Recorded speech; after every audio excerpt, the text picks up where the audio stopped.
Hi hello ನಮಸ್ತೆ G Kannada ನ್ಯೂಸ್ಗೆ ಸ್ವಾಗತ. ನಾನು ಯಶೋಧ ಪೂಜಾರಿ. ವೀಕ್ಷಕರೇ, ಬಹು ನಿರೀಕ್ಷೆಯ ಜಡ್ಜ್ಮೆಂಟ್ ಸಿನಿಮಾ ಇದೇ ಮೇ 24ಕ್ಕೆ ಭರ್ಜರಿಯಾಗಿ ರಿಲೀಸ್ ಆಗ್ತಾ ಇದೆ. ಸಿನಿಮಾದ ಬಗ್ಗೆ ಸಾಕಷ್ಟು ನಿರೀಕ್ಷೆ ಅಂತೂ ಇದ್ದೇ ಇದೆ. ಸಮಥಿಂಗ್ ಸ್ಪೆಷಲ್ ಇದ್ದೇ ಇದೆ ಗುರು ಅಂತ ಹೇಳಿ ಜನ ಕೂಡ ಮಾತನಾಡ್ಕೊಳ್ತಾ ಇದ್ದಾರೆ. ಯಾಕಂತ ಹೇಳಿದ್ರೆ ಈ ಸಿನಿಮಾದಲ್ಲಿ ರವಿಚಂದ್ರನ್ ಸರ್ ಆಗಿರ್ಬೋದು, ದಿಗಂತ್ ಅವರಾಗಿರ್ಬೋದು, ಧನ್ಯಾರಾಮ್ ಆಗಿರ್ಬೋದು, ಮೇಘನಾ ಗಾಂವ್ಕರ್ ಆಗಿರ್ಬೋದು, ಇವರೆಲ್ಲರೂ ಕೂಡ ತೀರಾ ಭಿನ್ನವಾಗಿ ನಮಗೆ ಕಾಣಿಸ್ಕೊಳ್ತಾರೆ. ನನ್ನ ಜೊತೆ ಇದೀಗ ದೂದು ಪೇಡ ದಿಗಂತ್ ಅವರಿದ್ದಾರೆ. ಅವ್ರನ್ನ ಮಾತನಾಡಿಸ್ತಾ ಹೋಗ್ತೀನಿ. ಈ ಸಿನಿಮಾದ ಬಗ್ಗೆ ಹಲವಾರು ಇಂಟ್ರೆಸ್ಟಿಂಗ್ ವಿಚಾರವನ್ನು ಅವರ ಮಾತುಗಳಿಂದಲೇ ಕೇಳಿ ತಿಳ್ಕೊಳ್ಳೋಣ. ಸರ್, ಕಾರ್ಯಕ್ರಮಕ್ಕೆ ಸ್ವಾಗತ. ಧನ್ಯವಾದ. ಹೇಗಿದ್ದೀರಾ ಸರ್? ಸೂಪರ್ ಆಗಿದೆ. ನೀವು? ನಾನು ಕೂಡ ಸೂಪರ್ ಆಗಿದ್ದೀನಿ ಸರ್. ನೀವು ಸೂಪರ್ ಆಗೇ ಇರ್ತೀರಾ ಬಿಡಿ. ಯಾವತ್ತೂ ಸ್ವೀಟೇ. ಇಲ್ಲ, ಏಟ್ ಮಾಡ್ಕೊತಾ ಇರ್ತೀನಲ್ಲ ನಾನು. ಅದು ಕಾಮನ್, ಅದು ಬೇಕು ಅಂತ ಅದೊಂಥರ ಫಿಕ್ಸ್. ಬಟ್ ಇತ್ತೀಚೆಗೆ ಯಾವುದು ಮಾಡ್ಕೊಂಡಿಲ್ಲ ಅನ್ಕೋತೀವಿ. ಇಲ್ಲ ಸದ್ಯಕ್ಕೆ ಯಾವುದು ಆಗಿಲ್ಲ. ಇಲ್ಲ, ಬೇಡ, ಆಗೋದು ಬೇಡ. ಸರ್, ದಿ ಜಡ್ಜ್ಮೆಂಟ್ ಟ್ರೈಲರ್ ಆಗಿರ್ಬೋದು, ಹಲವಾರು ವಿಚಾರಗಳಿಂದ ತುಂಬ ಸದ್ದಿನಲ್ಲಿರುವಂಥ ಸಿನಿಮಾ ಮೇ 24ಕ್ಕೆ ರಿಲೀಸ್ ಆಗ್ತಾ ಇದೆ. ಇಷ್ಟು ದಿನಗಳ ಕಾಲ ನಾವು ದಿಗಂತ್ ಅವರನ್ನು ಏನು ನೋಡಿದ್ವೋ ಅದಕ್ಕಿಂತ ತೀರಾ ಭಿನ್ನವಾಗಿ ಈ ಸಿನಿಮಾದಲ್ಲಿ ಕಾಣಿಸ್ಕೊಳ್ತಾರೆ ಅನ್ನೋ ಮಾಹಿತಿ ನಮಗೆ ಸಿಕ್ಕಿದೆ. ಟ್ರೈಲರಲ್ಲಿ ಅದು ಕಾಣಿಸ್ತಾನೂ ಕೂಡ ಇದೆ. ಏನು ಹೇಳ್ತೀರಾ ಸರ್ ನಿಮ್ಮ ಮೊದಲ ರಿಯಾಕ್ಷನ್? ಖಂಡಿತ ಈ ಸಿನಿಮಾ ಒಪ್ಕೊಳ್ಳೋದಕ್ಕೆ ಮುಖ್ಯ ಕಾರಣ ಏನಂದರೆ ರವಿಚಂದ್ರನ್ ಸರ್ ಇದ್ದಾರೆ ಅಂತ. ನನ್ನ ಚೈಲ್ಡ್ಹುಡ್ ಹೀರೋ. ನಾವು ಚಿಕ್ಕ ವಯಸ್ಸಲ್ಲಿ ಅವರ ಮೂವಿ ಎಲ್ಲದನ್ನೂ ಎಂಜಾಯ್ ಮಾಡಿದ್ದೀವಿ. ಅವರ ಹಾಡಿಗೆ ಡ್ಯಾನ್ಸ್ ಮಾಡಿದ್ದೀವಿ. ಸೊ ಅವರಿದ್ದಾರೆ ಅಂತ ಗೊತ್ತಾದ ತಕ್ಷಣ ಇಮಿಡಿಯೇಟಾಗಿ ಈ ಸಿನಿಮಾ ಮಾಡ್ತೀನಿ, ಆಮೇಲೆ ಕತೆ ಹೇಳಿ ಅಂತ ಹೇಳಿದೆ. ಅವರು ಫಸ್ಟಿಗೆ ಈ ಥರ ಇರುತ್ತೆ ಕತೆ, ಹೀಗಿರುತ್ತೆ, ರವಿಚಂದ್ರನ್ ಸರ್ ಈ ಲೀಡ್ ಪಾತ್ರದಲ್ಲಿ ಇರ್ತಾರೆ ನಿಮ್ಮ ಜೊತೆ ಅಂತ ಹೇಳಿದ್ರು. ಆವಾಗ ಇಮಿಡಿಯೇಟಾಗಿ ನನಗೆ ಖುಷಿಯಾಗೋಯ್ತು. ರವಿ ಸರ್ ಇದ್ದಾರಾ, ಸರಿ ಮಾಡ್ತೀನಿ. ಸೊ ಹಾಗೆ ಒಪ್ಕೊಂಡೆ. ಆಮೇಲೆ ಕತೆ ಕೇಳಿದೆ. ಕತೆನೂ ನನಗೆ ತುಂಬ ಇಷ್ಟ ಆಯಿತು. ನನ್ನ ಪಾತ್ರ ತುಂಬ ಚೆನ್ನಾಗಿದೆ. ಅಂದರೆ ಇಡೀ ಕಥೆ ಇದೆಯಲ್ಲ, ಅದು ನನ್ನ it's revolves around my character, my story. So ಹಾಗಾಗಿ ನನಗೆ ತುಂಬ ಇಷ್ಟ ಆಯಿತು. ಆಮೇಲೆ ಡೈರೆಕ್ಟ್ರು ಕೂಡ ವೆರಿ ಸೆನ್ಸಿಬಲ್. ನಮ್ಮ ಗುರುರಾಜ್ ಅವರು ವೆರಿ ಸೆನ್ಸಿಬಲ್. ಅವರ ಕತೆ ಹೇಳೋ ನರೇಷನ್ ಇರ್ಬೋದು ಅಥವಾ ಸ್ಕ್ರೀನ್ ಪ್ಲೇ ಇರ್ಬೋದು, ಎಲ್ಲ ಅದ್ಭುತವಾಗಿತ್ತು. ಸೊ ಹಾಗಾಗಿ ನಾನು ಇಮಿಡಿಯೇಟಾಗಿ ಮಾಡ್ತೀನಿ ಅಂತ ಒಪ್ಕೊಂಡೆ. ಆ್ಯಂಡ್ ಅದೇ, ನನಗೆ ಆ್ಯಕ್ಷನ್ ಸೀಕ್ವೆನ್ಸ್ ಇದೆ ಅಂತ ಗೊತ್ತಿರಲಿಲ್ಲ ಈ ಸಿನಿಮಾದಲ್ಲಿ. ಅವರು ಜೈಲಲ್ಲಿ ಏನೋ ಒಂದು ಜಗಳ ಆಗುತ್ತೆ. ಬಟ್ ನಾನೇನು ಅಂದ್ಕೊಂಡಿದ್ದೆ ಅದು ಸಿಂಪಲಾಗಿ ಜಗಳ ಥರ ಇರುತ್ತೆ, ಅಂದರೆ ಹಿಂಗೆ ತಳ್ಳೋದು, ಕಾಲರ್ ಪಟ್ಟಿ ಹಿಡಿಯೋದು, ಆ ಥರ. ಇಲ್ಲಿ ನೋಡಿದ್ರೆ ಫುಲ್ ಆ್ಯಕ್ಷನ್ ಸೀಕ್ವೆನ್ಸೇ ಇತ್ತು. ಅದು ನನಗೆ ಮುಂಚೆಯಿಂದನೂ ಆ್ಯಕ್ಷನ್ ಅಂದರೆ ತುಂಬಾ ಇಷ್ಟ. ಬಟ್ ಯಾವ ಸಿನಿಮಾದಲ್ಲಿ ಆ ಥರ ಅವಕಾಶ ಸಿಕ್ಕಿರಲಿಲ್ಲ. ಬಟ್ ಇದರಲ್ಲಿ ಅವಕಾಶ ಸಿಕ್ತು. ಓಕೆ, ಜಡ್ಜ್ಮೆಂಟ್ ಅಂತ ಬಂದಾಗ ನಿಮಗೆ ಯಾವತ್ತೂ ತಲೆಯಲ್ಲಿ ಉಳ್ಕೊಳ್ಳುವಂಥ ವಿಚಾರಗಳು ಏನಾದರೂ ಎಲ್ಲೂ ಹೇಳಿದಂಥ ವಿಚಾರಗಳನ್ನ ಶೇರ್ ಮಾಡ್ಬೋದಾ? ಶೂಟಿಂಗ್ ಆಗಿರಬಹುದು, ಹಲವಾರು ಕಡೆ ಹಲವಾರು ರೀತಿಯ ನಿಮ್ಗೆ ಅನುಭವಗಳು 100% ಆಗಿರುತ್ತೆ. ಆ ವಿಚಾರಗಳನ್ನು ಶೇರ್ ಮಾಡೋದಾದರೆ ಸರ್ ಏನೇನು ನೆನಪಾಗುತ್ತೆ ಅಂತ ಹೇಳಿ. ಅದೇ, ನಮಗೆ ಈ ರವಿ ಸರ್ ಬಗ್ಗೆ ಎಲ್ಲ ಸಾಕಷ್ಟು ಜನ, ಅಂದರೆ ನಾನು ಮುಂಚೆ ಎಲ್ಲ ಫಂಕ್ಷನಲ್ಲಿ ಅಲ್ಲಿ ಮೀಟ್ ಮಾಡಿದ್ದೆ. ಬಟ್ ಅವ್ರ ಜೊತೆ ಕಾಲ ಕಳೆದಿರಲಿಲ್ಲ, ಅವ್ರ ಜೊತೆ ಟೈಮ್ ಸ್ಪೆಂಡ್ ಸೊ ಇವರು ಎಲ್ಲ ಏನು ಹೇಳಿದರು ಅಂದರೆ, ರವಿ ಸರ್ ಸ್ವಲ್ಪ ಮೂಡಿ, ಅವರು ಸ್ವಲ್ಪ ಗರಂ ಆಗಿರ್ತಾರೆ, ತುಂಬ ಅಂದರೆ ಎಂಟರ್ಟೈನ್ ಮಾಡಲ್ಲ, ಹಾಗೆ ಏನೇನೋ ರೂಮರ್ಗಳು ಅವ್ರ ಬಗ್ಗೆ ಎಲ್ಲ ಕೇಳಿದ್ವಿ. ಶೂಟಿಂಗ್ ಸೆಟ್ಟಲ್ಲಿ ರೇಗಾಡ್ತಾರೆ ಅಂತೆಲ್ಲ. ಬಟ್ ನಾವು ಸೆಟ್ಟಲ್ಲಿ ಹೋದ್ವಿ, ಅವ್ರ ಜೊತೆ ನನಗೆ ಸಾಕಷ್ಟು ಅಂದರೆ ಸೀನ್ಗಳಿದೆ ಅವ್ರ ಜೊತೆ. ಸೊ ಫಸ್ಟ್ ದಿವಸದಿಂದನೇ ನಮ್ಮದು ಒಂದು 8-10 ದಿವಸ ಅವ್ರ ಜೊತೆಗೆ ಶೂಟ್ ಇತ್ತು. 8-10 ದಿವಸನೂ ಜೊತೆಗೆ ನಾವು ಇರ್ತಾಯಿದ್ವಿ. ಜೊತೆಗೆ ಅವರು ಎಲ್ಲರದ್ದು ಕಾಲೆಳೆಯೋರು, ರೇಗ್ಸೋರು, ತಮಾಷೆ ಮಾಡೋರು. ಒಂದು ಸತಿನೂ ನಾನು ಕೋಪ ಆಗಿದ್ದು ನೋಡಿಲ್ಲ, ಒಂದು ಸತಿನೂ ಸಿಟ್ಟು ಮಾಡ್ಕೊಂಡಿದ್ದು ನೋಡಿಲ್ಲ. ಸೊ ಆ ಥರ ವ್ಯಕ್ತಿ ಅಂತ ನನಗೆ ಅವ್ರ ಜೊತೆ ಕೆಲಸ ಮಾಡಿದ್ಮೇಲೆ ಗೊತ್ತಾಯಿತು. ಅವ್ರು ಏನೇನು ರೂಮರ್ಸ್ ಅವ್ರ ಬಗ್ಗೆ ಎಲ್ಲ ಕೇಳಿದ್ನಲ್ಲ, ಅದೆಲ್ಲ ಖಂಡಿತ ಸುಳ್ಳು. ಇಲ್ಲ, ನಾನೇನು ಅವಕಾಶ ಸಿಕ್ಕಿಲ್ಲ, ಇವಾಗಲೇ ಹೇಳ್ತಾ ಇರೋದು. ಈ ಇಂಟರ್ವ್ಯೂ ನೋಡಿದ್ರೆ ಅವ್ರಿಗೆ ಗೊತ್ತಾಗ್ಬೋದು. ಇಲ್ಲ, ಮೊನ್ನೆ ನಮ್ಮದು ಟೀಸರ್ ಲಾಂಚಲ್ಲಿ ಅವ್ರು ಹೇಳಿದ್ರು, ಎಲ್ಲ ಅವ್ರವ್ರದ್ದು ಕಲ್ಪನೆ ಏನೇನೋ ಹೇಳಿರ್ತಾರೆ ನನ್ನ ಬಗ್ಗೆ. ಬಟ್ ನಾನು ಈ ಥರ ವ್ಯಕ್ತಿ ಅಂತ ಅವರು ಇಲ್ಲಿ ಸ್ಟೇಜ್ ಮೇಲೆ ಹೇಳ್ಕೊಂಡ್ರು. ಬಟ್ ನಾನು ಪರ್ಸ್ನಲ್ ಎಕ್ಸ್ಪೀರಿಯನ್ಸಿಂದ ಹೇಳ್ತಾ ಇದ್ದೀನಲ್ಲ, ನನಗಂತೂ ಎಂಜಾಯ್ಡ್ ವರ್ಕಿಂಗ್ ವಿತ್ ಹಿಮ್. ಅವರು ತುಂಬ ತಮಾಷೆ ನಗಿಸ್ತಾನೆ ಇರ್ತಾರೆ. ಸೀನಲ್ಲೂ ಕೂಡ ಅಷ್ಟೇ. ಅವ್ರು ಏನಾದ್ರು ನಮ್ಮ ಆಪೋಸಿಟ್ ನಿಂತಿದ್ರೆ, ಅಂದರೆ ಕ್ಯಾಮ್ರಾ ಅಲ್ಲಿದೆ, ಅದ್ರ ಮುಂದೆ ಅವ್ರು ನಿಂತು, ಅದು ನಮ್ಮದು ಸಜೆಷನ್ ಶಾಟ್ ಇದ್ದರೆ ಅವರು ನಿಮಗೆ ಡೈಲಾಗ್ ಕಂಪ್ಲೀಟ್ ಮಾಡೋದಕ್ಕೆ ಬಿಡಲ್ಲ, ಅಷ್ಟು ರೇಗಿಸ್ತಾ ಇರ್ತಾರೆ. ಸೊ ಅವರಿದ್ದರೆ ಫುಲ್ಲು ತಮಾಷೆ, ನಗು, ಅದು ಮಾತ್ರ ಗ್ಯಾರಂಟಿಡ್. ಮೇಘನಾ ಗಾಂವ್ಕರ್, ಧನ್ಯಾರಾಮ್ಕರ್ ಅವರ ಅಣ್ಣವರ ಮೊಮ್ಮಗಳು. ನಿಮಗೂ ಮತ್ತು ಅಪ್ಪು ಸರ್ ಒಂದು ಒಳ್ಳೆ ಬಾಂಡಿಂಗ್ ಇದೆ, ನೀವೊಂಥರ ಪಾರ್ಟ್ನರ್ಗಳು. ಸೊ ಆ ಧನ್ಯ ಅವ್ರ ಜೊತೆ ವರ್ಕ್ ಮಾಡಿದ್ದು ಹೇಗಿತ್ತು? ಜೊತೆ ಆ ಸಂದರ್ಭದಲ್ಲಿ ಅವರ ಪ್ರೀತಿಯ ಮಾಮ ಅಪ್ಪು ಮಾಮ ಬಗ್ಗೆ ಮಾತಾಡಿದ್ದು ಏನಾದ್ರು ವಿಚಾರಗಳನ್ನ ಹಂಚ್ಕೊಂಡಿದ್ದು ಏನಾರು ಇದೆಯಾ? ಅದನ್ನು ಶೇರ್ ಮಾಡ್ಬೋದಾ ಅಂತ ಹೇಳಿ. ಖಂಡಿತ. ನಾವು ಅಂದರೆ ಈಗ ಧನ್ಯ ಅವರು, ನಾನು ಸಿನಿಮಾ ಮುಂಚೆನೇ ಒಂದು ಮಾಡಬೇಕಾಗಿತ್ತು. ಬಟ್ ಏನೋ ಕಾರಣಾಂತರದಿಂದ ಟೇಕ್ ಆಫ್ ಆಗಲಿಲ್ಲ. ಸೊ ಇದು ಸಿನಿಮಾ ನನಗೆ ಈ ಥರ ಪಾತ್ರ ಇದೆ ಅಂತೆಲ್ಲ ಹೇಳಿದಾಗ ಖುಷಿ ಆಯಿತು. ಅಫ್ಕೋರ್ಸ್ ನನಗೆ ಧನ್ಯ ಮುಂಚೆನೂ ಪರಿಚಯನೇ, ನಾವು 1-2 ಕಡೆ ಸಿಕ್ಕಿದ್ವಿ, ಭೇಟಿಯಾಗಿದ್ವಿ. ಸೊ ಹಾಗಾಗಿ ಕಂಪ್ಲೀಟ್ ಸ್ಟ್ರೇಂಜರ್ ಏನಲ್ಲ. ಆಮೇಲೆ ನನಗೆ ಅಫ್ಕೋರ್ಸ್ ಅಪ್ಪು ಸರು, ಆಮೇಲೆ ಅಶ್ವಿನಿ ಮೇಡಮ್, ಎಲ್ಲರೂ ನಂಗೆ ಇಡೀ ಫ್ಯಾಮಿಲಿ, ಶಿವಣ್ಣ ಇರ್ಬೋದು, ಎಲ್ಲರೂ ಗೊತ್ತು. ಸೊ ಹಾಗಾಗಿ ಅವ್ರ ಜೊತೆ ಒಂದು ಆ ಬಾಂಡಿಂಗ್, ಒಡನಾಟ ಚೆನ್ನಾಗಿದೆ ನಂದು. ಸೊ ಹಾಗಾಗಿ ಅವ್ರ ಹತ್ರ ವಿಷಯಗಳು ಸಾಕಷ್ಟಿತ್ತು ಮಾತಾಡೋದಕ್ಕೆ. ಅಫ್ಕೋರ್ಸ್ ಅಪ್ಪು ಅವ್ರ ಬಗ್ಗೆ ನಾವು ಸಾಕಷ್ಟು ವಿಷಯ ಮಾತಾಡಿದ್ವಿ. ಅವ್ರನ್ನಂತೂ ನಾವು ಯಾರೂ ಮರೆಯೋದಕ್ಕಾಗಲ್ಲ. ಸೊ ಹಾಗೆ ಜೊತೆಗೆ ನಾನು ಈಗ ಧನ್ಯ ಅವ್ರು, ನಾನು ನೆಕ್ಸ್ಟ್ ಒಂದು ಸಿನಿಮಾ ಜೊತೆಗೆ ಮಾಡ್ತಾಯಿದ್ವಿ, ಪೌಡರ್ ಅಂತ. ಸೊ ಹಾಗಾಗಿ ಧನ್ಯ ಅವ್ರ ಜೊತೆ ನನಗೆ ಈಗ ಆ ಕಂಫರ್ಟ್ ಲೆವೆಲ್ ಇದೆ. ಒಂದು ಕೋ ಆ್ಯಕ್ಟರ್ ಜೊತೆ ಕಂಫರ್ಟ್ ಲೆವೆಲ್ ಇದ್ದರೆ ಎಲ್ಲ ಈಸಿ ಆಗುತ್ತೆ. So and she's a fantastic actor. ಅಂದರೆ ಒಳ್ಳೆ ಹಾರ್ಡ್ ವರ್ಕಿಂಗು, ತುಂಬ ಗ್ರಾಸ್ಪಿಂಗ್ ಪವರ್ ಚೆನ್ನಾಗಿದೆ. ಸೊ ಹಾರ್ಡ್ ವರ್ಕಿಂಗ್, ಹಾಗಾಗಿ ನಮ್ಮ ಕೆಲಸನೂ ಈಸಿ ಆಗುತ್ತೆ.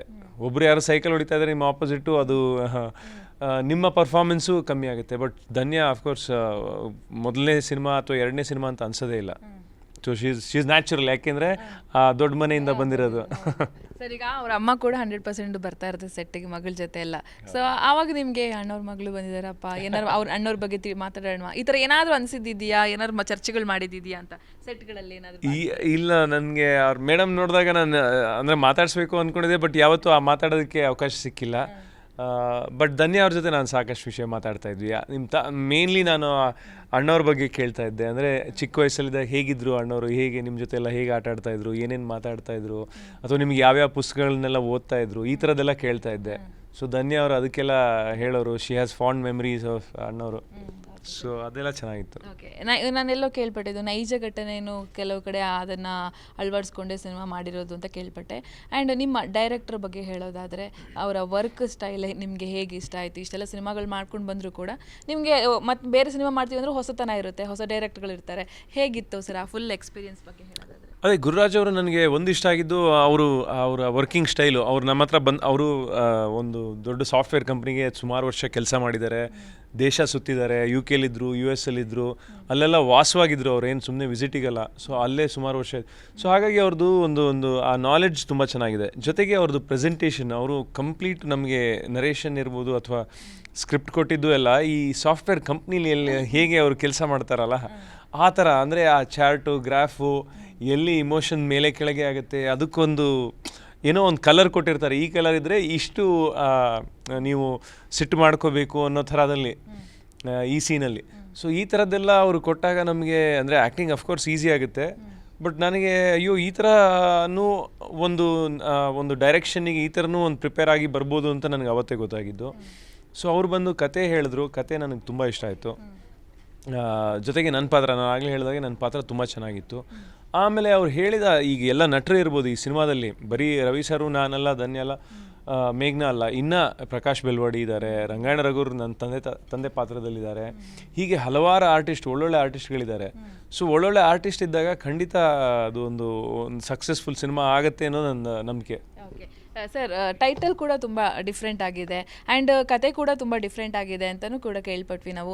ಏನಪ್ಪ ಅಂತ ಹೇಳಿದರೆ ನೀವು ಒಳ್ಳೊಳ್ಳೆ ಕಂಟೆಂಟ್ಗಳಿಂದ ಸಿನಿಮಾಗಳು ಥಿಯೇಟ್ರಿಗೆ ಬರ್ತಾ ಇದೆ. ಈಗ ಪ್ರಮೋಷನ್ ಅನ್ನೋದು ಕೂಡ ತುಂಬ ಇಂಪಾರ್ಟೆಂಟ್ ಆಗುತ್ತೆ. ಇತ್ತೀಚೆಗೆ ನಾವು ನೋಡ್ತಾ ಇದ್ವಿ, ಫ್ರೈಡೆ ಆಯಿತು ಅಂದರೆ ಜನ ಹುಡುಕೋ ಥರ ಥಿಯೇಟ್ರ್ಗಳಲ್ಲಿ ಆಗ್ಬಿಟ್ಟಿದೆ. ಇದು ನಿಮ್ಮ ಗಮನಕ್ಕೂ ಕೂಡ ಬಂದಿರುತ್ತೆ. ಯಾಕೆ ಈಗ ಆಗ್ತಿದೆ ನಿಮಗೆ? ಯಾಕಂದರೆ ಇಂಥ ಒಳ್ಳೆ ಕಂಟೆಂಟ್ ಇರುವಂಥದ್ದು, ಇಂಥ ತಾರಾಬಳಗ ಇರುವಂಥದ್ದು, ಒಂದು ತುಂಬ ಎಫರ್ಟ್ ಹಾಕಿರ್ತಾರೆ ಜನರಿಗೆ ರೀಚ್ ಆಗಬೇಕು, ನಾವು ಮನೋರಂಜನೆ ಕೊಡಬೇಕು ಅಂತೇಳಿ. ನಮ್ಮ ಉದ್ದೇಶ ಏನಪ್ಪ ಅಂದರೆ ಜನ ಥಿಯೇಟ್ರಿಗೆ ಬಂದು ಸಿನಿಮಾಗಳನ್ನ ನೋಡಿ ಅಪ್ಪಬೇಕು, ಜೊತೆಗೆ ಕನ್ನಡ ಇಂಡಸ್ಟ್ರಿ ಬೆಳಿಬೇಕು ಅಂತ ಹೇಳಿ. ಎಲ್ಲ ಒಂದು ಕಡೆ OTTಗಿಂತ ಕಾಯುವಂಥ ದಿನಗಳು ಕೂಡ ಬಂದ್ಬಿಟ್ಟಿದೆ. ಇವೆಲ್ಲವೂ ಕೂಡ ನೋಡಿದಾಗ ಸಾಕಷ್ಟು ವರ್ಷಗಳಿಂದ ಸಾಕಷ್ಟು ಸಿನಿಮಾಗಳನ್ನು ಕೊಟ್ಟವರು, ಜನಪ್ರಿಯತೆ ಗಳಿಸಿದವರು, ಏನು ಹೇಳೋದಕ್ಕೆ ಇಷ್ಟಪಡ್ತೀರಾ ಸರ್? ಇಲ್ಲ, ಅದು ಆ ಸಿಚುವೇಶನ್ನು ಈಗ ಬರೀ ನಾವು ಕನ್ನಡ ಚಿತ್ರರಂಗದ ಒಂದೇ ಅಲ್ಲ, ಎಲ್ಲ ಕಡೆಗೂ. ನಾನು ಮೊನ್ನೆ ಯಾವುದೋ ಒಂದು ಹಾಲಿವುಡ್ ದೊಡ್ಡ ಡೈರೆಕ್ಟರ್ಸು, ಟ್ಯಾರೆಂಟಿನೋ, ಆಮೇಲೆ ಸ್ಕಾರ್ಸೆಸಿ, ಇವ್ರದ್ದೆಲ್ಲ ಇಂಟರ್ವ್ಯೂ ನೋಡ್ತಾ ಇದ್ದೆ. ಅವರು ಅದೇ ಹೇಳ್ತಾ ಇದ್ದಾರೆ, ಅವರು ಇದೇ ಸಮಸ್ಯೆ ಬಗ್ಗೆ ಮಾತಾಡ್ತಾ ಇದ್ದಾರೆ. ಆವಾಗ ಅಲ್ಲಿ ಬಂದಿದ್ದ ಅಂದರೆ ವಿಷಯ ಏನಪ್ಪ ಅಂತಂದರೆ, ಅವರು ಈ ಸಿನಿಮಾ ನನ್ನ ಪ್ರಕಾರನೂ ಅಷ್ಟೇ, ಸಿನಿಮಾ ಒಂದು ತುಂಬ ಲಕ್ಸುರಿ ಆಗಿಬಿಟ್ಟಿದೆ. ಇವಾಗ ನೀವು ಒಂದು ಮಾಲ್ಗೆ ಹೋದರೆ ನಿಮಗೆ ಒಂದು 2-3 ಸಾವಿರ ರೂಪಾಯಿ ಖರ್ಚಾಗುತ್ತೆ. ಇಲ್ಲ ಅಂದರೆ ಆಗೋದೇ ಇಲ್ಲ, ನಿಮ್ಮ ಫ್ಯಾಮಿಲಿ ಕರ್ಕೊಂಡು ಹೋಗೋದೇ ಇಲ್ಲ. ಯಾಕೆಂದರೆ ಈಗ ಮನೇಲೇ ಏನೋ ಅರೇಂಜ್ ಪಾಪ್ಕಾರ್ನ್ ನಾವೇ ಮಾಡ್ಕೊಬೋದು, ಅಲ್ಲಿ ಹೋಗಿ 800-1000 ರೂಪಾಯಿ ಪಾಪ್ಕಾರ್ನಿಗೆ ಕೊಡೋ ಬದಲು. ಸೊ ಈ ಥರದ್ದೆಲ್ಲ ಆಗಿದೆ. ನಿಜವಾಗ್ಲೂ ಸಿನಿಮಾ ಅನ್ನೋದು ಲಕ್ಸುರಿ ಇರಲಿಲ್ಲ ಯಾವತ್ತು. ಸೊ ಆವಾಗ ಚೆನ್ನಾಗಿತ್ತು, ಇವಾಗ ಲಕ್ಸುರಿ ಆಗಿಬಿಟ್ಟಿದೆ. ನೀವು ಒಂದ್ಸತಿ ಒಂದು ಸಿನಿಮಾ ನೋಡಬೇಕು ಅಂತ ನೀವು ಯೋಚನೆ ಮಾಡಿದ್ರೆ ನಿಮಗೆ ಒಂದು 2-3 ಸಾವಿರ ರೂಪಾಯಿ ಜಾಬಲ್ಲಿ ಇರಬೇಕು. ಸೊ ಅವಾಗ ಏನು ಮಾಡ್ತೀರಾ ಅಂದರೆ ಸಡನ್ನಾಗಿ, ಇಲ್ಲ ನಾವು OTT ಮನೇಲೇ ನೋಡೋಣಪ್ಪ ಈ ಸಿನಿಮಾನ, ಆ ಥರದ್ದು. ಈಗೇನು ಬಾಹುಬಲಿ ಏನು ಅಲ್ವಲ್ಲ ಇದು, ಸರಿ ಮನೇಲೇ ನೋಡೋಣ ಅನ್ನೋ ಥರ ಈಗ ಜನರ ಮೆಂಟಾಲಿಟಿ ಆಗಿಬಿಟ್ಟಿದೆ. ಸೊ ಯಾವ ಸಿನಿಮಾದಲ್ಲಿ ಜಾಸ್ತಿ ಗ್ರಾಫಿಕ್ಕು ಅದು ಇದು ಆ್ಯಕ್ಷನ್ಸಿಗೆ ಆ ಥರದ್ದೆಲ್ಲ ಥಿಯೇಟ್ರಿಗೆ ಹೋಗಿ ನೋಡ್ತಾ ಇದ್ದಾರೆ. ಬಟ್ ಬೇರೆ ಸಿನಿಮಾಗಳನ್ನು ಈ ಥರ ಒ ಟಿ ಟಿಲಿ ನೋಡೋಣ ಅನ್ನೋ ಇದಾಗಿದೆ. ಯಾಕೆಂದರೆ ಈ ಥರ ಕಾಸ್ಟ್ ಆಫ್ ಈ ಸಿನಿಮಾ ನೋಡೋದಕ್ಕೆ ಹೋಗೋ ಖರ್ಚೇ ಜಾಸ್ತಿ ಆಗ್ತಾ ಇದೆ. ಒಂದು ಮಾಲಿಗೆ ಹೋಗಿ ನೋಡ್ತೀರಾ ಅಂದರೆ ಇವಾಗ ಸಿಂಗಲ್ ಸ್ಕ್ರೀನ್ಗಳು ಇಲ್ಲ, ನಿಮಗೆ ಗೊತ್ತು, ಎಲ್ಲ ಅದು ಹೊಡೆದಾಕಿ ಮಾಲ್ ಮಾಡ್ತಾ ಇದ್ದಾರೋ ಇನ್ನೇನೋ ಮಾಡ್ತಾ ಇದ್ದಾರೆ. ಸೊ ಹಾಗಾಗಿ ಈಗ ಹತ್ತಿರ ಜನಕ್ಕೆ ಸಿಗೋದು ಯಾವುದು ಮಾಲು, ಅಲ್ಲಿ ನೋಡಿದ್ರೆ ಇಷ್ಟು ಎಕ್ಸ್ಪೆನ್ಸಿವ್. ಹಾಗಾಗಿ ನನ್ನ ಪ್ರಕಾರ ಜಾಸ್ತಿ ಜನ ಥಿಯೇಟ್ರಿಗೆ ಹೋಗ್ತಾ ಇಲ್ಲ ಅಂತ.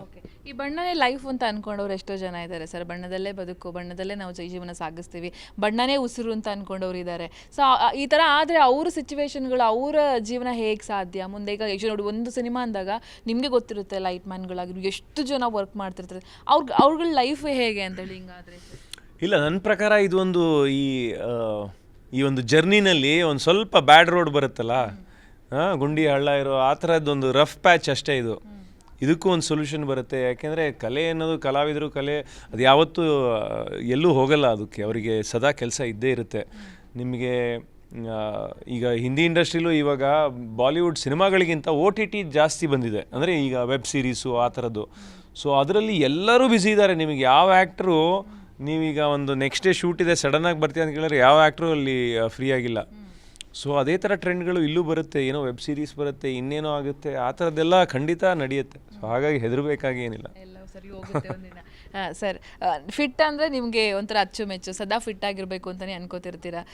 ಈಗ ನಿಮ್ಗೆ ಗೊತ್ತೇ ಇದೆ, ಎಲ್ಲ ಜಿಮ್ಗೆ ಹೋಗ್ಬೇಕಪ್ಪ, ವರ್ಕೌಟ್ ಮಾಡಬೇಕಪ್ಪ, ಬಾಡಿ ಇರಬೇಕಪ್ಪ ಅಂತ ಎಲ್ಲರೂ ಯೂತ್ಸ್ ಅಂತೂ ಫುಲ್ ಆ ಕಡೆನೇ ಕಾನ್ಸಂಟ್ರೇಟ್ ಮಾಡ್ತಾ ಇದ್ದಾರೆ. ನಿಮ್ಮ ಫಿಟ್ನೆಸ್ ಬಗ್ಗೆ ಹೇಳೋದಾದ್ರೆ ಸರ್? ಇಲ್ಲ, ನನಗೇನು, ನಾನು ಫಿಟ್ನೆಸ್ಸು ಈಗ ಈ ಜಿಮ್ಮಲ್ಲಿ 2-3 ಗಂಟೆ ಇದ್ದು ಆ ಥರದ್ದೆಲ್ಲ ಏನಿಲ್ಲ. ಸೊ ದಿನದಲ್ಲಿ ಏನಾದರೂ ಮಾಡಿ, ಒಂದು 24 ಗಂಟೆಲಿ 23 ಗಂಟೆ ಏನಾದರೂ ಮಾಡಿ, ಆದರೆ 1 ಗಂಟೆ ಏನಾದರೂ ಫಿಟ್ನೆಸ್ಸಿಗೆ, ಅಂದರೆ ನಿಮ್ಗೆ ಬೆವರು ಬರಬೇಕು. ಆ ಥರ ಒಂದು ಆ್ಯಕ್ಟಿವಿಟೀಸ್ ಏನಾದ್ರು ಮಾಡಿದ್ರೆ ಈ ಬೆವರು ಬೇಕು. ಆ ಥರದ್ದು ಏನಾದರೂ ಒಂದು ವರ್ಕೌಟು ಅಥವಾ ಸೈಕ್ಲಿಂಗು ಅಥವಾ ವಾಕಿಂಗು, ಬ್ರಿಸ್ಕ್ ವಾಕಿಂಗ್, ಈ ಥರದ್ದು ಏನಾದರೂ ಮಾಡಿದ್ರೆ ಸಾಕು. ಬಟ್ ಆ 1 ಅವರ್ ನಿಮಗೆ ನಿಮ್ಮ ಒಂದು ಪರ್ಸ್ನಲ್ ಬಾಡಿ ಇದಕ್ಕೋಸ್ಕರ ನೀವು ಸ್ಪೆಂಡ್ ಮಾಡಲೇಬೇಕು. ಅದು ನಂದು ಮಂತ್ರ ಅಷ್ಟೇ. ಓಕೆ ಸರ್, ನೀವು ಇಬ್ಬರು ಕೂಡ ಸದಾ ಪ್ರಾಣಿ ಪ್ರಿಯರು, ಪ್ರಾಣಿಗೆ ಸಂಬಂಧಪಟ್ಟಂತೆ ಏನಾದ್ರು ಒಂದು ಸಂದೇಶಗಳನ್ನು ಆಗಾಗ ಸೋಷಿಯಲ್ ಮೀಡಿಯಾದಲ್ಲಿ ಕೊಡ್ತಾನೆ ಇರ್ತೀರಾ. ಸೊ ಈ ಒಂದು ಪ್ರಾಣಿ ಪ್ರಿಯತೆ ಬಗ್ಗೆ ಹೇಳೋದಾದ್ರೆ ಏನು ಹೇಳೋದು? ಈಗ ನೋಡಿ, ಈಗ ಬರಗಾಲ ಇತ್ತು ಒಂಥರ ನೀರಿರಲಿಲ್ಲ, ಪಕ್ಷಿಗಳಿಗಿರಲಿಲ್ಲ, ಈ ನಾಯಿಗಳಿಗೆ ತೊಂದರೆ ಆದಾಗ ಮಾತ್ರ ಮೌನ ಮುರಿತೀರಾ. ಇವೆಲ್ಲವೂ ಹೇಗೆ ಬಂತು ಸರ್? ನಿಮ್ಮಿಬ್ಬರ ಈಗ ಜೀವನ ಹೇಗಿದೆ ಸರ್? ಏನಾದರೂ ಸ್ಪೆಷಲ್ ಸಿಹಿ ಸುದ್ದಿಯನ್ನು ಕೊಡ್ತೀರಾ ಹೇಗೆ? ಇಲ್ಲ, ನಾನು ಹುಟ್ಟು ಬೆಳೆದಿದ್ದೆಲ್ಲ ತೀರ್ಥಹಳ್ಳಿಲಿ, ಮಲೆನಾಡಲ್ಲಿ. ಸೊ ಹಾಗಾಗಿ ನನಗೆ ಪರಿಸರ, ಪ್ರಾಣಿಗಳು ಈ ಥರದ್ದೆಲ್ಲ ಮುಂಚೆಯಿಂದನೂ ಇಷ್ಟ ಇತ್ತು. ಸೊ ಅದರದ್ದು ಸಂರಕ್ಷಣೆ ನಮ್ಮ ಕೈಲಿ ಎಷ್ಟಾಗತ್ತೋ ಅಷ್ಟು ಮಾಡೋಣ ಅಂತ. ಅದು ಐಂದ್ರಿತಾ ಕೂಡ ಅವ್ರ ತಾತ ಎಲ್ಲ ತುಂಬ ದೊಡ್ಡ ವೆಟರ್ನರಿ ಇದಾಗಿದ್ದರು, ಡಾಕ್ಟರ್ ಆಗಿದ್ದರು. ಸೊ ಹಾಗಾಗಿ ಅವಳಿಗೂ ಆ ನೇಚರ್ ಬಂದಿದೆ. ಪ್ರಾಣಿಗಳನ್ನೆಲ್ಲ ಏನಾದ್ರು, ಮೂಕ ಪ್ರಾಣಿಗಳು ಪಾಪ, ಅದಕ್ಕೆ ಮಾತಾಡೋದಕ್ಕಾಗಲ್ಲ, ಅದಕ್ಕೆ ಏನಾದರೂ ಸಹಾಯ ಮಾಡೋಣ, ಹೆಲ್ಪ್ ಮಾಡೋಣ. ಅದಕ್ಕೇನೋ ದೌರ್ಜನ್ಯ ನಡೀತಾ ಇದ್ದಾರೆ, ಸಹಾಯ ಮಾಡೋಣ. ಈ ಥರದ್ದೊಂದು ಎನ್ ಜಿ ಒ ಸ್ಟಾರ್ಟ್ ಮಾಡಬೇಕು ಅಂತ ಇದೆ ಸದ್ಯದಲ್ಲೇ, ನೋಡೋಣ ಅಂತ ಪ್ಲ್ಯಾನ್ ಮಾಡ್ತಾ ಇದ್ದೀವಿ. ಸೊ ಇನ್ನೊಂದು 3ನೇ ಸಿಹಿ ಸುದ್ದಿ ಅದು ಬಂದಾಗ ನಿಮಗೆ ಫಸ್ಟ್ ಹೇಳ್ತೀನಿ ನೋಡಿ. ಆಯಿತಾ ಸರ್? ಹೇಗಿದೆ ಸರ್ ನಿಮ್ಮ ಇಬ್ಬರ ವೈವಾಹಿಕ ಜೀವನ? ಈಗ ಲವ್ ಟೈಮ್ ಬೇರೆ, ಮದುವೆ ಆದಮೇಲೆ ಬೇರೆ ಥರ ಇರುತ್ತೆ. ಹೇಗಿದೆ ಸರ್ ನಿಮ್ಮ ವೈವಾಹಿಕ ಜೀವನ? ನಾವು ಮನಸಾರಲ್ಲಿ ಫಸ್ಟ್ ಹೇಗಿದ್ವೋ ಇವಾಗಲೂ ಹಾಗೇ ಇದ್ದೀವಿ.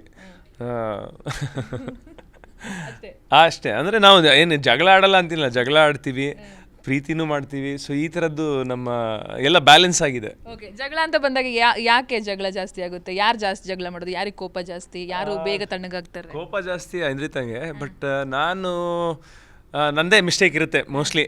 ನಾನು ಸ್ವಲ್ಪ ಈ ಆಬ್ಸೆಂಟ್ ಮೈಂಡೆಡ್ಡು. ಏನಾದ್ರು ಹೇಳಿದ್ರೆ ಅದು ಮರ್ತೋಗ್ಬಿಟ್ಟಿರ್ತೀನಿ, ಅಥವಾ ಮೊನ್ನೆ ಹೇಳಿರೋದು ಇವತ್ತು ನೆನಪಾಗುತ್ತೆ, ಇವತ್ತು ಮಾಡಿರ್ತೀನಿ. ಸೊ ಈ ಥರದ್ದೆಲ್ಲ ಈ ಸಣ್ಣ ಪುಟ್ಟ ವಿಷಯಕ್ಕೆ ಜಗಳ ಆಡ್ತೀವಿ, ಬಿಟ್ಟರೆ ದೊಡ್ಡದೆಲ್ಲ ಏನಿಲ್ಲ. ಓಕೆ, ಸಿನಿಮಾ ಅಂತ ಬಂದಾಗ, ಈಗ ಜಡ್ಜ್ಮೆಂಟ್ ಆಗಿರ್ಬೋದು ಅಥವಾ ಮುಂದೆ ಬರುವ ಸಿನಿಮಾ ಅಂತ ಬಂದಾಗ ನಿಮ್ಗೆ ಅವರು ಯಾವ ಥರ ಎಲ್ಲ ಇನ್ಪುಟ್ಗಳು ಕೊಡ್ತಾರೆ ಅಂತ ಹೇಳಿ, ಏನೆಲ್ಲ ಸಲಹೆಗಳು ಕೊಡ್ತಾರೆ? ಅಥವಾ ಒಂದು ಸ್ಟೋರಿ ಕೇಳುವಂಥ ಸಂದರ್ಭದಲ್ಲಿ ಅವರು ಇರ್ತಾರಾ, ಹೇಗೆ ಅಂತ ಹೇಳಿ ಸರ್? ಇಲ್ಲ, ನಾ ಸ್ಟೋರಿ, ಈಗ ಅವ್ರ ಸ್ಟೋರಿ ಅವರೇ ಕೇಳ್ತಾರೆ, ನನ್ನ ಸ್ಟೋರಿ ನಾನೇ ಕೇಳ್ತೀನಿ.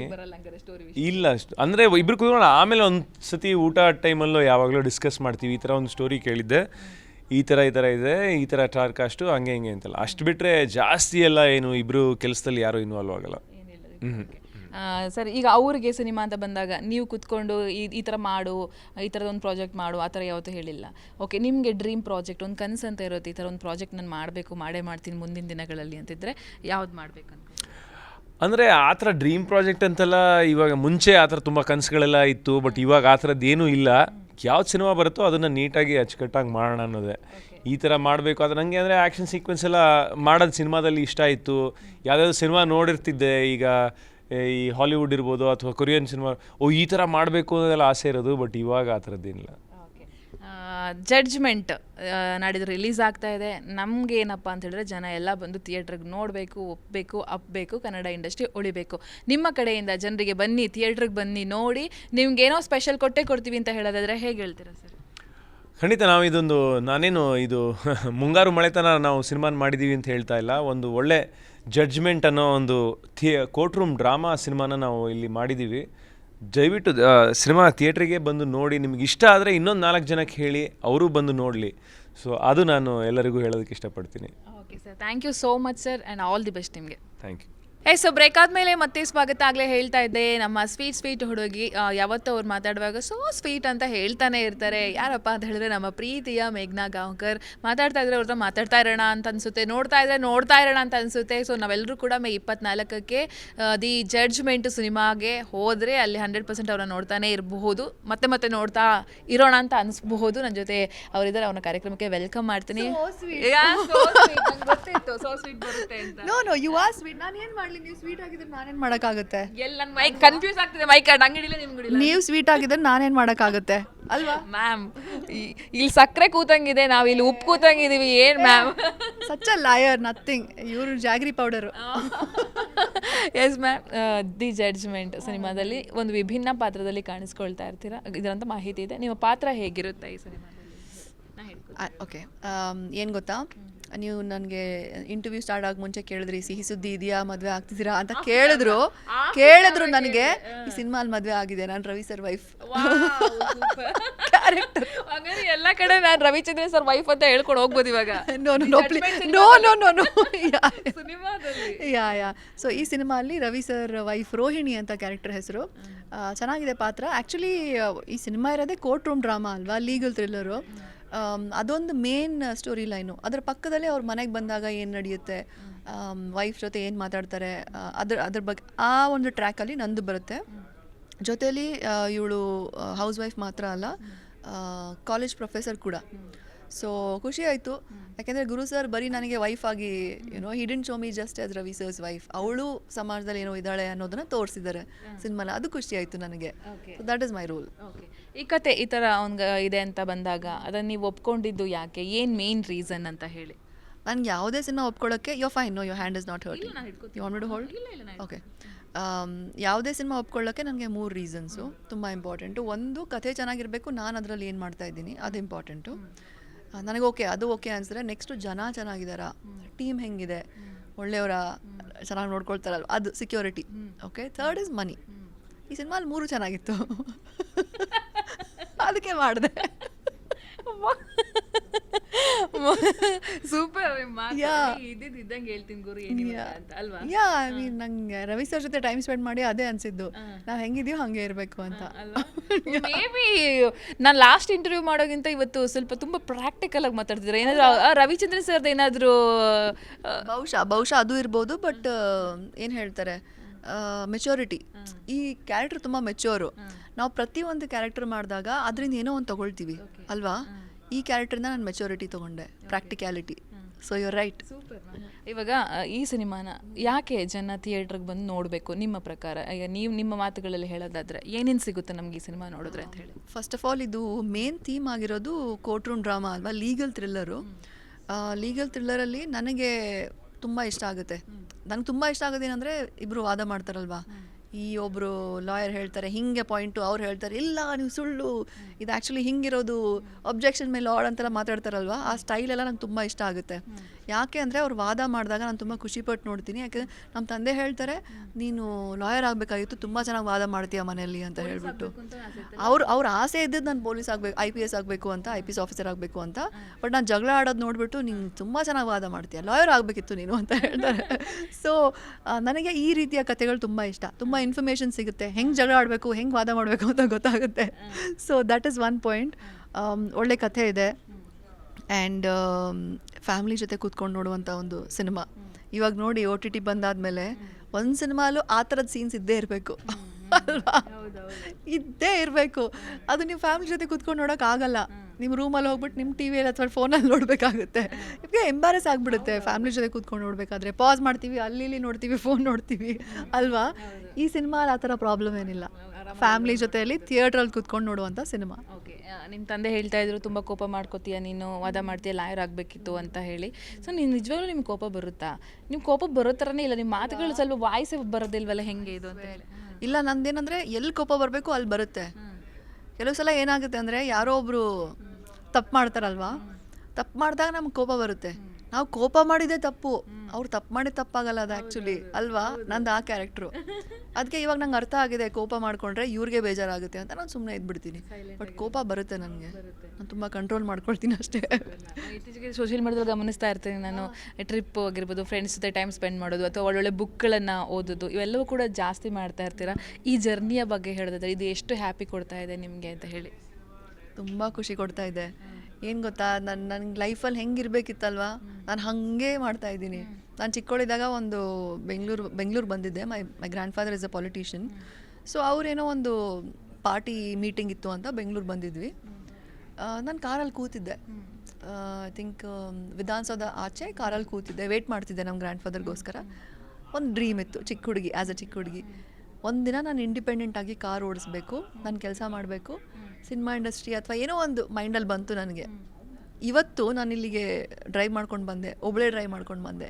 ನಾನು ಬೆಂಝಲ್ಲಿ ನಾನು ಡ್ರೈವ್ ಮಾಡಿಕೊಂಡು ಖುಷಿ ಪಡ್ಕೊಂಡು ಮ್ಯೂಸಿಕ್ ಕೇಳಿಕೊಂಡು ನಾನು ಕೆಲ್ಸಕ್ಕೆ ಬರ್ತಾಯಿದ್ದೆ. ನನಗೆ ಆ ಒಂದು ಕ್ಷಣ ನೆನಪಾಯಿತು ಚೈಲ್ಡ್ಹುಡ್ಡಲ್ಲಿ.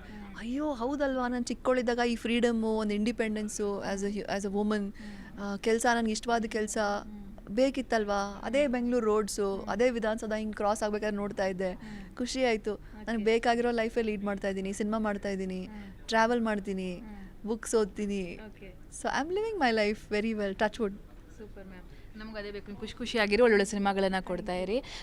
ಒಂದಂತೂ ಇರುತ್ತೆ ಇವಾಗ, ಈಗ ನಾವೇ ನೋಡಿ ಆಫ್ ದಿ ಕ್ಯಾಮ್ರಾ ನೀವು ಅದನ್ನು ಇಲ್ಲಿ ಮೆನ್ಷನ್ ಮಾಡಿದ್ರಿ, ಮದುವೆ ಯಾವಾಗ ಅಂತ ಕೇಳ್ತಾರೆ. ನಂತರ ನಿಮ್ಗೆ 100 ಜನ ನಿಮ್ಮ ಫ್ಯಾಮಿಲಿಯಿಂದ ಹಿಡಿದು ಎಲ್ಲರೂ ಕೇಳ್ತಾರೆ.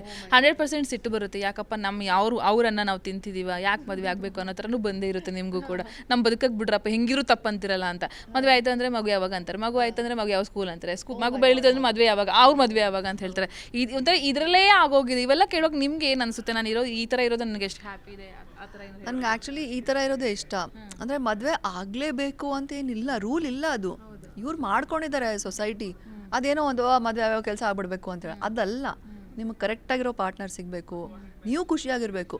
ಮೋಸ್ಟ್ ಇಂಪಾರ್ಟೆಂಟ್ ಏನಂದರೆ ನಾವು ಖುಷಿಯಾಗಿರಬೇಕು. ನಾವು ಖುಷಿಯಾಗಿದ್ರೇ ಬೇರೆಯವ್ರನ್ನ ಖುಷಿಯಾಗಿಡೋಕ್ಕೆ ಸಾಧ್ಯ. ಸೊ ನೀವೇ ಖುಷಿ ಇಲ್ಲ ಅಥವಾ ನಿಮ್ಗೆ ಇಷ್ಟ ಇರೋ ಪಾರ್ಟ್ನರ್ ನಿಮ್ಗೆ ಸಿಕ್ಕಿಲ್ಲ ಅಂದರೆ ಹೆಂಗೆ ಖುಷಿಯಾಗಿರ್ತೀರಾ ನೀವು? ಅವ್ರಿಗೂ ಖುಷಿ ಇರಲ್ಲ, ನಿಮಗೂ ಖುಷಿ ಇರಲ್ಲ. ಯಾಕೆ ಸುಮ್ಮನೆ ಎರಡು ಲೈಫ್ ಹಾಳಾಗುತ್ತೆ. ಸೊ ನನಗೆ ಗೊತ್ತು, ನನಗೆ ಮದುವೆ ಬೇಡ, ನಾನು ಖುಷಿಯಾಗಿದ್ದೀನಿ. ನನಗೆ ಯಾರೋ ಒಬ್ರು ಕರೆಕ್ಟಾಗಿ ಸಿಕ್ಕರೆ, ಓಕೆ ಇವ್ರ ಜೊತೆ ನಾನು ಮದುವೆ ಆಗಬೇಕು, ಇವ್ರು ನನ್ನ ಫ್ರೆಂಡು ಅಂತ ಅನಿಸಿದ್ರೆ ಇವ್ರ ಜೊತೆ ನಾನು ವರ್ಲ್ಡ್ ಟ್ರಾವೆಲ್ ಮಾಡಬಹುದು, ದಿನ ಮಾತಾಡಬಹುದು, we can romance and live a life well ಅಂತ ಅನಿಸಿದ್ರೆ ನಾನು ಮದುವೆ ಆಗ್ತೀನಿ. ಸುಮ್ಮನೆ ಮದುವೆ ಆಗಲೇಬೇಕು ಅನ್ನೋ ಕಾರಣಕ್ಕೆ ಬೇಡ ಅಂತ ಅನಿಸುತ್ತೆ ನನಗೆ. ತಪ್ಪು ರೀಸನ್ನು. ಇವಾಗ ನಾನು ಅದು ತಲೆಗೆ ತೊಗೊಳಕ್ಕೆ ಹೋಗಲ್ಲ. ಇವರ ಮದುವೆ ಆಗಿ ಇವ್ರು ಇರೋಂಗಿಲ್ಲ ಅಲ್ವಾ, ಹಸ್ಬೆಂಡ್ ಜೊತೆ ನಾನು ಇರಬೇಕಲ್ವಾ. ನನ್ನ ಕಷ್ಟ ನನ್ನ ಸುಖ ನಾನು ನೋಡ್ಕೊಳ್ತೀನಿ, ಬೇರೆಯವ್ರನ್ನ ಯಾರೂ ಬರಲ್ಲ ಆ್ಯಕ್ಚುಲಿ. ನಾನೇ ಡಿಸಿಷನ್ ತೊಗೊಳ್ತೀನಿ ಬೆಸ್ಟು.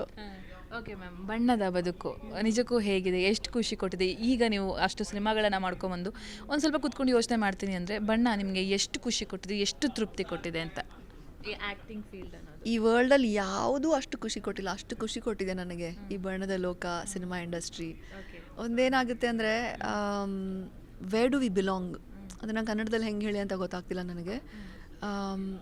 ಈ ನಾನು ಸ್ಕೂಲಲ್ಲಿದ್ದಾಗ ಓದ್ಬಿಟ್ಟು ಕೈ ನೋವು ಆಗ್ತಿದ್ಯಾ? ಅಲ್ಲಿ hold it. Yeah okay okay okay give ಅಲ್ಲಿ ಹೋಲ್ಡ್. ಅರೇ ಗಿವ್ ಅಲ್ಲಿ hold your hand. This is better. Okay, so ಏನು ಗೊತ್ತಾ, what was I saying? Oh yeah no, when I was in college and school ನನಗನ್ಸಿತ್ತು, ಅಯ್ಯೋ ಯಾವಾಗ ಮುಗೀತಾ ಈ ಸ್ಕೂಲು, ಯಾವಾಗ ಮುಗೀತಾ ಈ ಕಾಲೇಜು, ಯಾಕಾದರೂ ಓದ್ತಾ ಇದ್ದೀನಿ ನಾನು, ಏನು ಮಾಡ್ತಾರೆ, ಇಷ್ಟನೇ ಆಗ್ತಾ ಇರಲಿಲ್ಲ. ಸಿನಿಮಾ ಇಂಡಸ್ಟ್ರಿ ಬಂದ, ಸಿನಿಮಾ ಇಂಡಸ್ಟ್ರಿನ ವಾವ್ ಕೆಲಸ ಮಾಡಬೇಕು, ಖುಷಿ ಆಗ್ತಿತ್ತು. ಅಂದರೆ ಯು ಬಿಲಾಂಗ್ ಹಿಯರ್ ಅಂತ ಅನಿಸ್ತಿತ್ತು. 5 minutes ಐ ಬಿಲಾಂಗ್ ಹಿಯರ್ ಅಂತ ನನಗೆ ಅನಿಸ್ತು. ಇದೇ ನನ್ನ ಕೆಲಸ, ಇದೇ ನನ್ನ ಲೈಫ್, ಇದೇ ನನ್ನ ಜೀವನ ಅಂತ ನನಗೆ ಅನಿಸ್ತು. ಸೊ ಇದೇ ನನಗೆ ಲೈಫಲ್ಲಿ ತುಂಬ ಖುಷಿ ಕೊಟ್ಟಿರುವಂಥ ವಿಷಯ ಸಿನಿಮಾ ಇಂಡಸ್ಟ್ರಿ. ಫೈನಲಿ ನಿಮ್ಮ ನಟನೆಯ ದಿ ಜಡ್ಜ್ಮೆಂಟ್ ಸಿನಿಮಾ ಮೇ 24ಕ್ಕೆ ರಿಲೀಸ್ ಆಗ್ತಾ ಇದೆ. ರವಿಚಂದ್ರನ್ ಸರ್ ಅವರ ಪತ್ನಿಯಾಗಿ ಸಿನಿಮಾದಲ್ಲಿ ತುಂಬ ಮೆಚೂರ್ ಕ್ಯಾರೆಕ್ಟ್ರನ್ನ ಮಾಡಿದ್ದೀರಾ ಅಂತ ಗೊತ್ತಾಯಿತು. ಸೊ ನಿಮ್ಮ ಕಡೆಯಿಂದ ಆಡಿಯನ್ಸ್ಗೆ ಬನ್ನಿ ಸಿನಿಮಾ ನೋಡಿ ಅಂತ ಹೇಳೋದಾದರೆ? ಪ್ಲೀಸ್ ದಯವಿಟ್ಟು ಥಿಯೇಟ್ರಿಗೆ ಬಂದುಬಿಟ್ಟು ಸಿನಿಮಾ ನೋಡಿ. ನಾನು ಯಾಕೆ ಪ್ಲೀಸ್ ದಯವಿಟ್ಟು ಅಂತ ಎರಡು ವರ್ಡ್ ಯೂಸ್ ಮಾಡಿದ್ದು ಅಂದರೆ, ಇವಾಗ ಎಲ್ಲರೂ ಒ ಟಿ ಟಿಯಲ್ಲಿ ಸಿನಿಮಾ ನೋಡ್ತಾ ಇದ್ದೀರಾ. ಆಮೇಲೆ ಸಿನಿಮಾ ರಿಲೀಸ್ ಆದಾಗ ಅಯ್ಯೋ 1 ಮಂತಲ್ಲಿ ಒ ಟಿ ಟಿಯಲ್ಲಿ ಬಂದುಬಿಡುತ್ತೆ ಅಂತ ಅಂದ್ಕೊಳ್ತೀರಾ. ಬಟ್ ನಿಜವಾಗ್ಲೂ ನಾವು ಕ್ಯಾಮ್ರಾ ಇಟ್ಟು ಒಂದು 200-300 ಜನ ಕೂತ್ಕೊಂಡು ಸಿನಿಮಾ ಕೆಲಸ ಮಾಡಿದಾಗ ನೀವು ಫೋನಲ್ಲಿ ನೋಡಲಿ ಅಂತ ನಾವು ಸಿನಿಮಾ ಮಾಡಲ್ಲ, ದೊಡ್ಡ ಸ್ಕ್ರೀನಲ್ಲಿ ನೋಡಲಿ ಅಂತಲೇ ಆ ಇಂಟೆನ್ಷನಿಂದ ಸಿನಿಮಾ ಮಾಡ್ತೀವಿ. ಆಮೇಲೆ ನನಗೆ ಅರ್ಥ ಆಗುತ್ತೆ ಈ ಜನ್ರೇಷನ್ ಡಿಫ್ರೆಂಟು, ಬಟ್ ಆದರೂ ಕೂಡ ಇದೊಂದು ಫ್ಯಾಮ್ಲಿ ಸಿನಿಮಾ. ಸೊ ನೀವೊಂದು ವೀಕೆಂಡ್ ಆಚೆ ಹೋಗ್ಬಿಟ್ಟು ಒಂದು ಒಳ್ಳೆ ಸಿನಿಮಾನ ಎಂಜಾಯ್ ಮಾಡಬೇಕು ಅಂತಂದರೆ ಬಂದುಬಿಟ್ಟು ನಮ್ಮ ಸಿನಿಮಾ ಜಡ್ಜ್ಮೆಂಟ್ ನೋಡಿ 24ನೇ ತಾರೀಕು ರಿಲೀಸ್ ಆಗ್ತಾ ಇದೆ. Please watch it. Yes ma'am, thank you so much and all the best. ನೀವು ಇಂಡಿಯನ್ ಸೋ ಸ್ವೀಟ್. ನೀವು ಇಂಡಿಯನ್ ಕ್ಲೋತ್ಸಲ್ಲಿ ಇನ್ನೂ ಚೆನ್ನಾಗಿ ಕಾಣ್ತೀರಾ ಗೊತ್ತಾ? ಯಾ, ಹಂಗೆ ಇರೋಕ್ಕಾಗಲ್ಲ, ಹಬ್ಬಕ್ಕೆ ಬಂದಾಗ. ನಾನು ಮೊನ್ನೆ ಟ್ರೈಲರ್ ಲಾಂಚಿಗೆ ಸಾರಿ ಹಾಕೊಂಡು ಬಂದಿದ್ದೆ. ದಿನ ಅದು ಮಾಡೋಕ್ಕಾಗಲ್ಲ. ಟೀ ಶರ್ಟ್ ಜೀನ್ಸ್ ಆರಾಮಾಗಿ ಫ್ರೀ ಆಗಿರಬೇಕು ಅಲ್ವಾ? Okay ma'am, thank you so much and all the best. Thank you thank you. God bless. Okay ma'am, ಮತ್ತೊಮ್ಮೆ ಹೇಳ್ತಿದ್ದೀನಿ, ಮೇ 24ಕ್ಕೆ ದಿ ಜಡ್ಜ್ಮೆಂಟ್ ಸಿನಿಮಾ ರಿಲೀಸ್ ಆಗ್ತಾ ಇದೆ. ನಾವೆಲ್ಲರೂ ಕೂಡ ಥಿಯೇಟ್ರಿಗೆ ಹೋಗಿ ಸಿನಿಮಾನ ನೋಡಿ ಕನ್ನಡ ಸಿನಿಮಾನ ಉಳಿಸಿ ಬೆಳೆಸೋಣ ಅಂತ ಹೇಳ್ತಾ ಈ ಕಾರ್ಯಕ್ರಮ ಮುಗಿಸ್ತಾ ಇದ್ದೀನಿ. ನೋಡ್ತಾ ಇರಿ ಜಿ ಕನ್ನಡ ನ್ಯೂಸ್, ಸತ್ಯವೇ ಸುದ್ದಿಯ ಜೀವಾಳ.